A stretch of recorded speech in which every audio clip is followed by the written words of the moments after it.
My parents made me bunk in the basement while my brother lived like royalty, and they even said I was mentally disturbed. After they lost everything and showed up at my doorstep sobbing, I just reminded them the basement was where the crazy people stay. I never pictured myself sharing this personal experience, but recent happenings have made me see how many others might have gone through a similar situation. Perhaps writing this will assist someone else in understanding their own situation before things get too difficult. It all started when I was 13 years old. I remember the exact moment because it was during my middle school graduation dinner. My younger brother Connor had just finished boasting to everyone about making the junior baseball team, and my mom turned to me with this strange, unsettling smile, the kind that didn't show in her eyes. "Santiago, honey, we need to chat about your room situation," she announced, slicing into her salmon as if she was about to discuss the weather. "Your father and I have been considering it, and the basement would be ideal for you. You need your own space to concentrate on your studies, far from distractions." I recall staring at my plate, my fork frozen halfway to my mouth. The basement. Our basement was unfinished, with concrete floors and those awful, buzzing fluorescent lights. Of course, there was a tiny bathroom down there, but we primarily used it for storage and laundry. I responded, "But my room is all right," quickly glancing at Connor, who suddenly became deeply engrossed in his mashed potatoes. "I didn't need it. It's already been decided." My dad cut me off, his eyes still glued to his phone. "They're changing Connor's playroom into his new bedroom, and your room is going to be his. You'll be in the basement. It'll be good for you. You've been acting different lately, more like keeping to yourself. This will give you some space to figure things out. Different, different." I wasn't different. I was simply less boisterous than Connor, and more interested in my schoolwork than playing sports.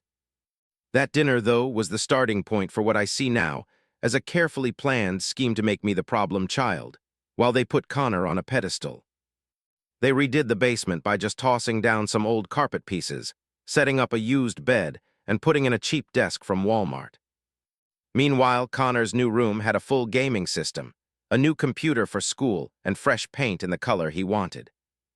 My parents spent weeks making his space perfect while I lugged all my stuff down cold, concrete stairs. The narrative about my supposed mental issues began to emerge quietly. It started with concerned looks when I questioned things, hushed conversations that stopped when I came near. Then came the comments to relatives. "Santiago's going through a phase," or "We're giving him some space to work through things." What issues?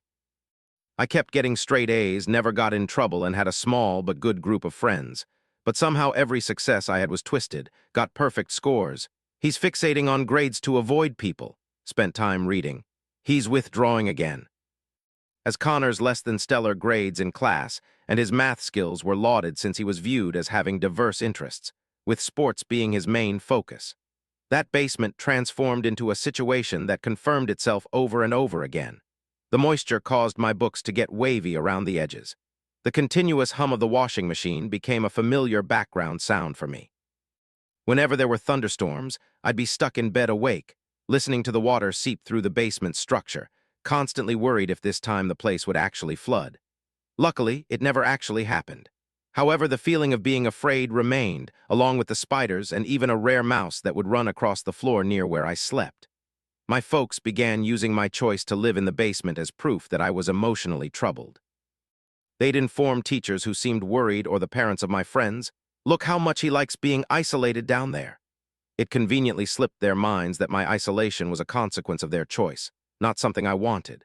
When we had family visitors, I'd just be said to be resting or studying instead of getting the opportunity to join in with the rest of the family. The difference between how Connor was treated and how I was treated became very obvious. He started getting the spotlight in family pictures, while I was either nowhere to be seen or just barely there, at the very edge. Christmas mornings were Connor's time to unwrap mountains of presents upstairs, whereas I got practical things like notebooks and pencils or new sheets for my basement bed.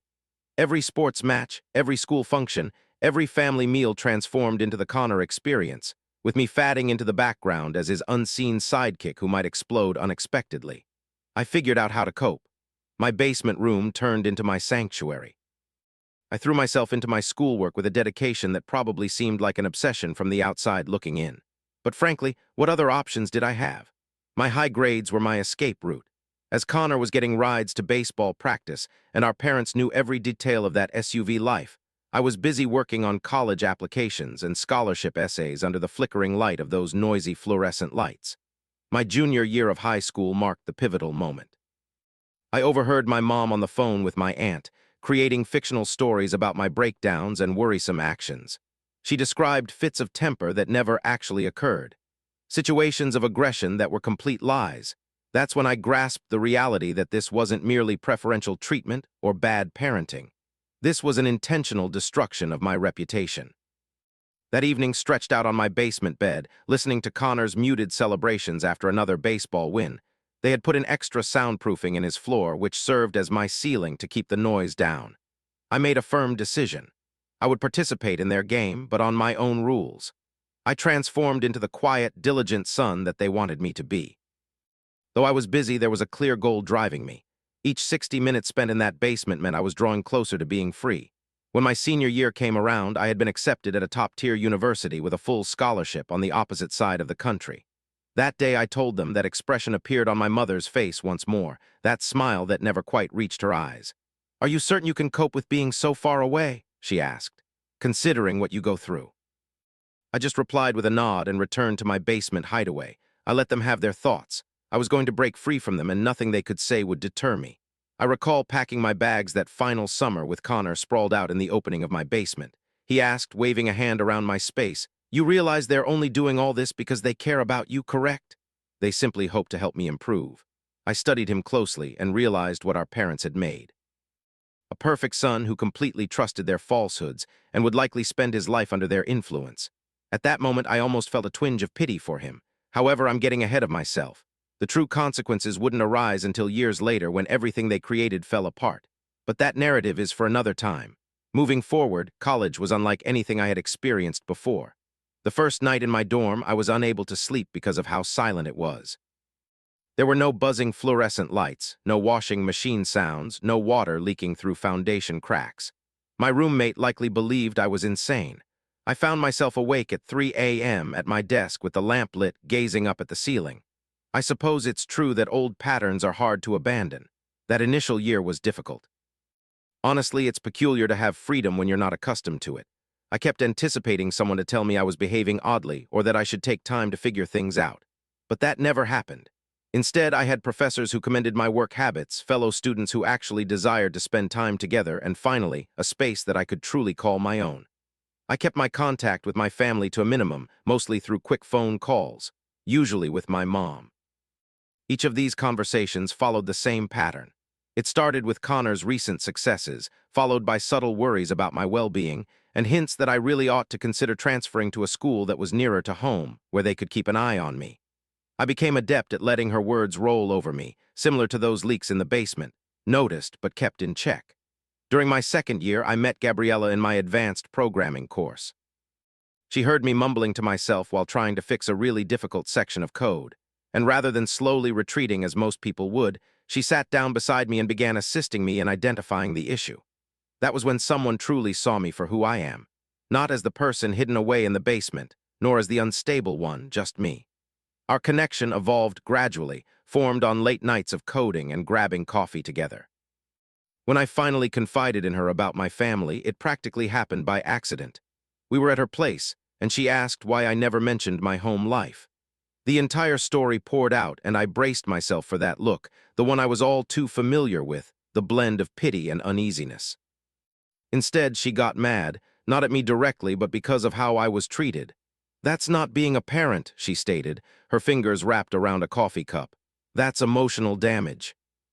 When someone else put a label on it, hearing it called abuse, that hit me harder than I thought it would. By then, I was already going to a therapist, Allison, who has evolved into both my therapist and a true friend.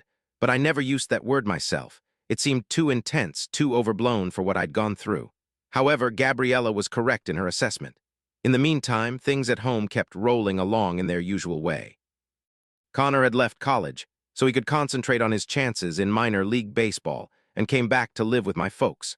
My parents, always being so supportive, purchased a brand new car for him to help him get to his baseball practices. Also, they had started some kind of high-end home goods company, taking advantage of the whole Instagram influencer craze. Every time I looked at social media, there were new posts about their family business with Connor as the face of the company. I finished college with the highest honors and secured a job at a big tech company located in Seattle. My folks didn't attend the graduation ceremony. Connor had a crucial baseball game that day, they explained. I told them I understood, and I really did. It was just another signal that I'd made the correct decision by creating my own existence. The next handful of years flew by in a rush of career progression, appointments with my therapist, and building an actual life with Gabriella.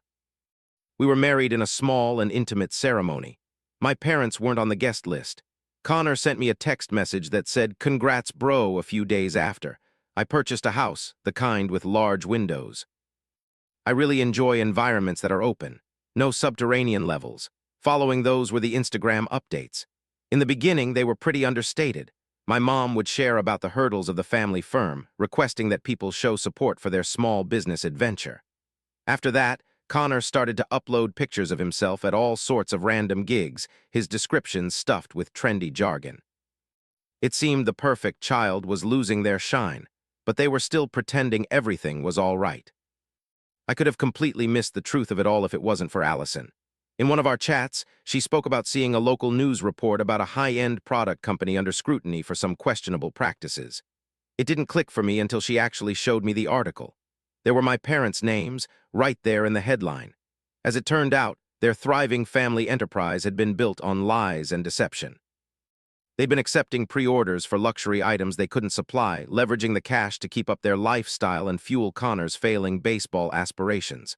The whole thing was a total sham, and it was starting to fall apart. I shared the article with Gabriella that evening. She looked at me, peering over her laptop. Her expression was grave. "They're going to need your help," she said.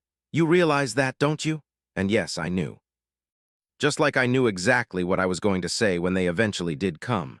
But that part of the story, the moment they showed up at my front door with their flawless image finally broken, that's something to be saved for the last part. Believe me, you won't be disappointed. Final update. It happened. I was sipping coffee with Gabriella on a Sunday morning, appreciating the vista of the Seattle skyline when my phone began to blow up with notifications. Connor had been trying to get a hold of me for hours, sending increasingly frantic messages about a family crisis.